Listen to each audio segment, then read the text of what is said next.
Hi అండి, అందరికీ నమస్కారం. Welcome to AJV special. ఈరోజు ఎంతో హెల్దీ టేస్టీ అయిన ఒక హల్వా రెసిపీని మీతో షేర్ చేయబోతున్నాను. రాగి పిండితో హల్వాని చాలా రకాలుగా చేయొచ్చండి. అన్నీ నేను వీడియోలో క్లియర్గా ఎక్స్ప్లెయిన్ చేశాను. స్కిప్ చేయకుండా చివరి వరకు చూడండి. హల్వా చేయడానికి ముందుగా ఒక కప్పు పాలు మరిగించాలి. మీరు ఏ కప్ అయితే వాడతారో అదే కప్పుతో మిగతా ఇంగ్రీడియంట్స్ కూడా మెజర్ చేసుకోవాలి. మీరు ఒకవేళ పాలు లేకుండా చెయ్యాలి అని అంటే ఈ స్టెప్ స్కిప్ చేయండి. పాలు మరిగేలోపు ఒక 2 ఖర్జూరం తీసుకొని ఒక గిన్నెలో వేసి పక్కన పెట్టుకోండి. ఇలా పక్కన పెట్టిన గిన్నెలో కొంచెం మరిగించిన పాలు వేయండి. ఖర్జూరం వాడకూడదు అని అనుకుంటే ఈ స్టెప్ స్కిప్ చేయొచ్చు.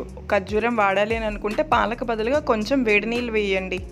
ఇప్పుడు ఒక ప్యాన్లో 1 కప్పు రాగి పిండి తీసుకొని దాన్ని లో ఫ్లేమ్లో బాగా ఫ్రై చేయాలి. నేను ఇంట్లో తయారు చేసిన రాగిపిండిని వాడానండి. ఇంట్లోనే రాగిపిండి ఎలా తయారు చేయాలో ఆల్రెడీ మన ఛానల్లో వీడియో అప్లోడ్ చేశాను, కావాలంటే ఒకసారి చూడండి. రాగిపిండిని ఇలా లో ఫ్లేమ్లో 5 to 6 మినిట్స్ వేయించాలండి. ఎగ్జాక్ట్గా చెప్పాలంటే రాగిపిండిని 5 మినిట్స్ వేయించిన తర్వాత మీకు ఒక మంచి స్మెల్ వస్తుంది. ఆ స్టేజ్లో ఒక అరకప్పు బెల్లం వేసి బాగా కలపాలి. మీరు ఒకవేళ బెల్లం స్కిప్ చేయాలి అని అనుకుంటే పాలలో 2 డేట్స్ వేసి పక్కన పెట్టాం కదా, అందులో ఇంకో 2 డేట్స్ వేసుకోండి.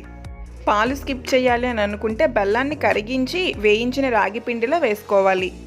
రాగి పిండి బెల్లం బాగా కలిపిన తర్వాత పాలు వేసి పక్కన పెట్టిన డేట్స్ ఉన్నాయి కదా, వాటిని ఒకసారి బాగా స్మాష్ చేసి వేసుకోవాలి. మిగిలిన పాలను కూడా వేసేయండి.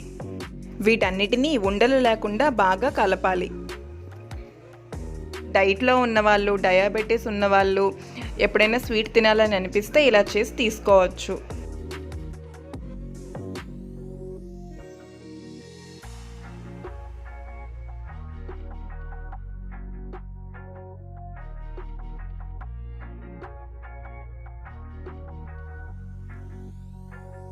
వీటన్నిటినీ బాగా కలిపిన తర్వాత వీడియోలో చూపిస్తున్న కన్సిస్టెన్సీ వచ్చే వరకు కుక్ చేయాలి.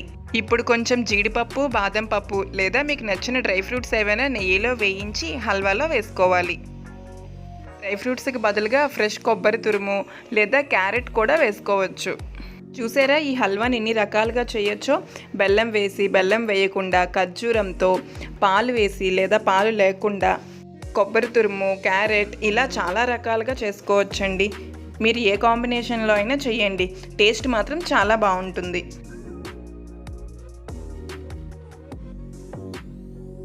వేయించిన జీడిపప్పు, బాదం పప్పు హల్వాలో వేసి మూత పెట్టి 2 నిమిషాల పాటు అలానే ఉంచేయండి.